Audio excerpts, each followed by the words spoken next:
मेरे साथ जो बैठे हुए हैं ये एक मरीज़ हैं और हीमोफीलिया नाम की एक बीमारी है, जिस बीमारी से ये ग्रसित हैं। 2017 में हमें पहली बार इनकी बीमारी का पता चला था और उसके बाद कुछ एक चीज़ें सामने आई जहाँ से हमें पता चला कि हीमोफीलिया की जो बीमारी है उसका जो इलाज है वो पूरे देश में मुफ्त में करवाया जाता है सरकार के द्वारा। हमने प्रदेश सरकार और ज़िला प्रशासन के सहयोग से ज़िला चंबा में भी वो इलाज शुरू करवाया। लेकिन 2017 के बाद आज 2026 लगा है। मैं बड़े खुले मन से ये आपको बताना चाहता हूँ कि 2026 तक एक भी बार ऐसा नहीं हुआ है कि हमें खुशी से वो इंजेक्शन जो है वो इन बच्चों को मिले हों या हमने कोई प्रयास ना किया हो। हमारे व्यक्तिगत प्रयासों से ही वो इंजेक्शन जो है वो चंबा पहुंचते हैं और बड़े लेट पहुंचते हैं। 2026 तक ये बच्चे जो हैं, इस तरह के 14 मरीज़ जो हैं वो हमारे ज़िला में हैं और इनको जो इंजेक्शन लगता है उसको फैक्टर 9 कहते हैं। तो फैक्टर 9 की अवेलेबिलिटी जो है वो वैसे तो हमें समय समय पर मिली नहीं है, कभी भी जब ज़रूरत पड़ी, पर बीच बीच में जब आती है तो अभी पिछले 7 महीनों से जो मेडिकल कॉलेज प्रशासन है चंबा का वो यही कह रहा है कि जी हमने रिक्वायरमेंट भेजी है और सप्लाई जो है बस आने वाली है। वो हर बार जब हम यहाँ आते हैं मरीज़ को लेके तो उनका जवाब वही रहता है कि जी सप्लाई आने वाली है, पर पिछले 7 महीनों से वो सप्लाई आज तक नहीं आई है। और हीमोफीलिया के बारे में मैं थोड़ा सा ये बता दूं कि ये एक ऐसी बीमारी है कि जिसमें जो खून को जमाने वाला जो फैक्टर होता है वो बाई बर्थ ही इन बच्चों के शरीर में जो है वो एब्सेंट है। तो अगर इनको किसी चोट लग जाती है या शेव करते हुए कट लग जाता है तो इनका खून तब तक नहीं रुकेगा जब तक कि वो फैक्टर जो है उनको इंजेक्शन के रूप में इनके शरीर में नहीं डाला जाता है। और ये तो नॉर्मल चीज़ रह गई। बाकी अगर ये बच्चे जो हैं वो चल रहे हैं, कहीं पैदल चल रहे हैं, तो इनके शरीर के जितने भी जॉइंट हैं, हमारे शरीर के जितने भी जॉइंट हैं उसमें ऑटोमेटिकली ही इंटरनल ब्लीडिंग जो है वो शुरू हो जाती है। और जब तक इनको वो इंजेक्शन नहीं दिया जाएगा वो अंदरूनी जख्म इनके भरेंगे नहीं। इतनी गंभीर बीमारी है जिसको कि पूरे देश में सरकार ने भी गंभीरता से माना है इसको, इसलिए इसका इलाज मुफ्त में रखा हुआ है। लेकिन चंबा में जो है ये बड़े दुख की बात है कि हमें वो जो दवाई है वो मिल नहीं पा रही है इन बच्चों को। और पिछले 7 महीनों से ये बच्चा जैसे ही चंबा मेडिकल कॉलेज में आते हैं इनको यही बताया जाता है कि जी बस ऑर्डर दे दिया, वो अभी तक आई नहीं है। उसके बाद ये बस पकड़ के टांडा जाते हैं और टांडा में इनको सिर्फ एक टेम्परेरी रिलीफ के लिए प्लाज्मा जो है ब्लड प्लाज्मा वो चढ़ाया जाता है, लेकिन उससे कुछ घंटों का रिलीफ इन्हें मिलता है, बाकी परमानेंट रिलीफ तो इनको नहीं मिल पाता है।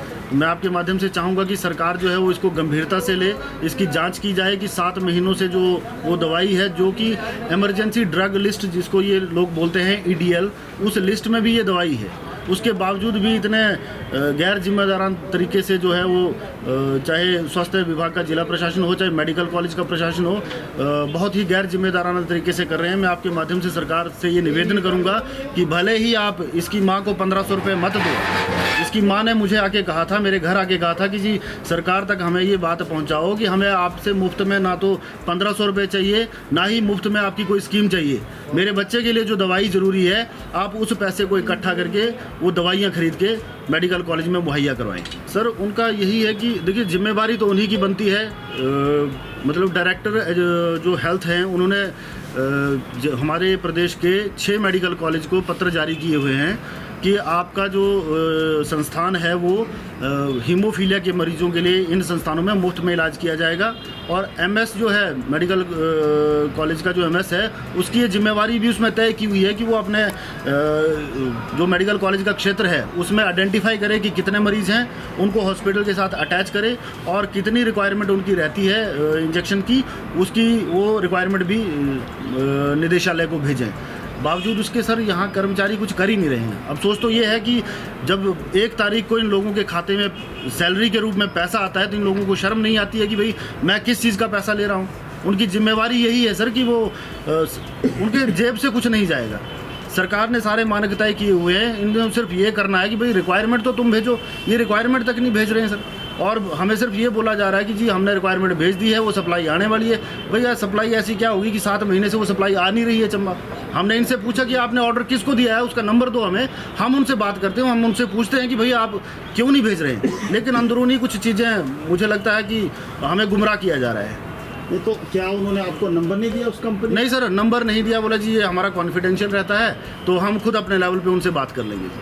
और मैं आपको बता दूं सर 2017 में पहली बार जिला चंबा में ये इंजेक्शन मैंने अपने सोर्सेज के थ्रू यूके से मंगवाए थे सर, और जिसकी पेमेंट मेडिकल कॉलेज चंबा ने ही की थी और बड़े लेट लतीफ़ा पेमेंट हुई थी वो।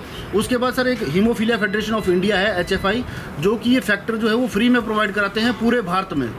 मैंने उन लोगों से संपर्क करके मेडिकल कॉलेज चंबा को अटैच उनके साथ करवा दिया।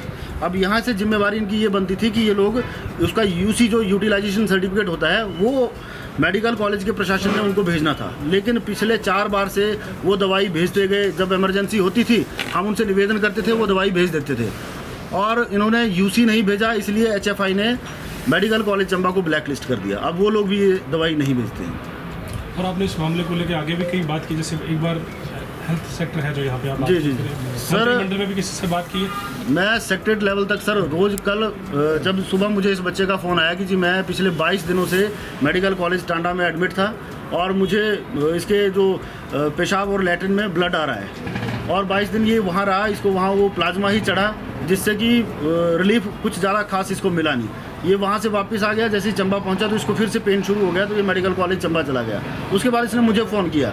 मेरे घर से 2 घंटे लगते हैं चंबा पहुँचने के लिए, मैं कल 3.5 घंटे चंबा पहुँचा हूँ, क्योंकि मैं यहाँ से चंबा से लेके शिमला तक जितने भी स्वास्थ्य विभाग के अधिकारी हैं हर किसी से बातचीत की, और निष्कर्ष मैंने जो निकाला है अपने लेवल पे, क्योंकि वो लोग बोल रहे हैं कि जी हमने ऑर्डर दे दिया है, और जो मेडिकल अपने जो चीफ मेडिकल ऑफिसर का कार्यालय है वहाँ से भी हमने एक इसकी हीमोफीलिया की एक फेडरेशन जो स्टेट लेवल की है वो बनाई हुई है, और उसके माध्यम से हम सरकार से काफ़ी समय से आग्रह में रहे हैं कि भाई इन बच्चों को जो भी पेशेंट है, जहाँ का भी पेशेंट है, उसके घर के नज़दीकी का जो अस्पताल है वो ट्रीटमेंट जो है उनको वहाँ दिया जाए।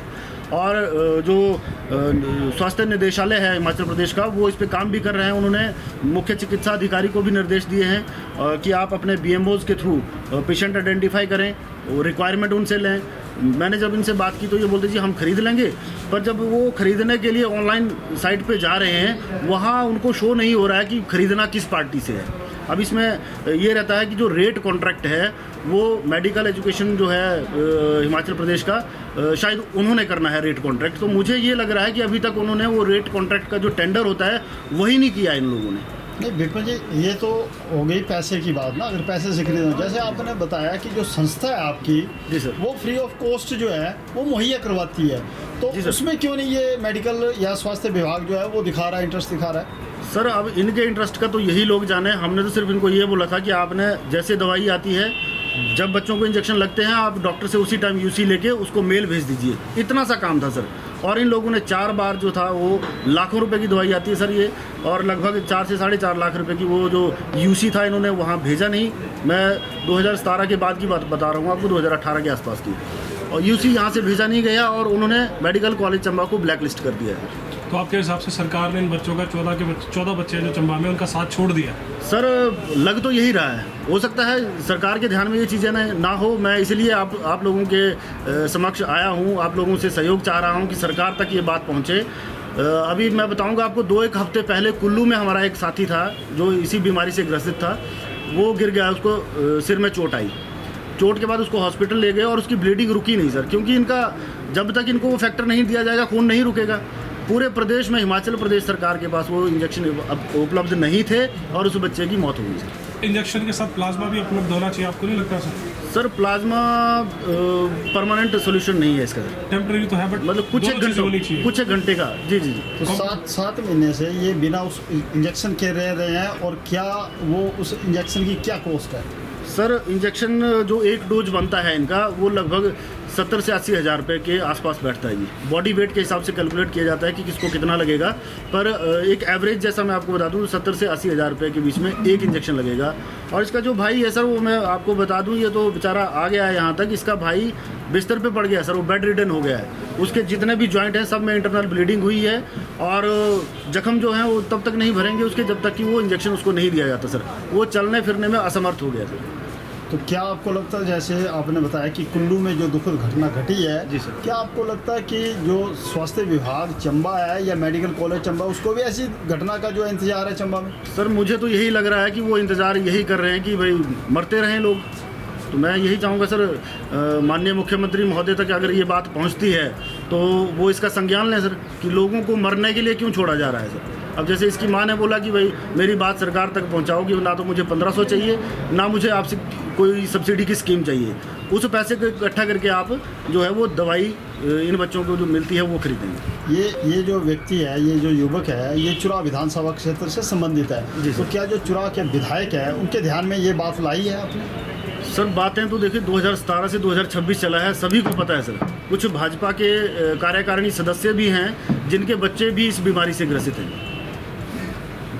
लेकिन अभी का जो मामला, जैसे 7 महीनों से जो इंजेक्शन नहीं मिला है, ये बात आपने ध्यान में लाई है उनके? सर हम तो प्रशासन के पास ही लगे हुए हैं, जो स्वास्थ्य विभाग है जिला चंबा से लेकर शिमला तक जितने भी अधिकारी हैं हमारे जानने वाले, हीमोफीलिया के लिए जो इसकी फेडरेशन के लिए जो बने हुए हैं अधिकारी जो सरकार ने डेजिग्नेट किए हैं, उन सब से संपर्क में रहता हूँ सर।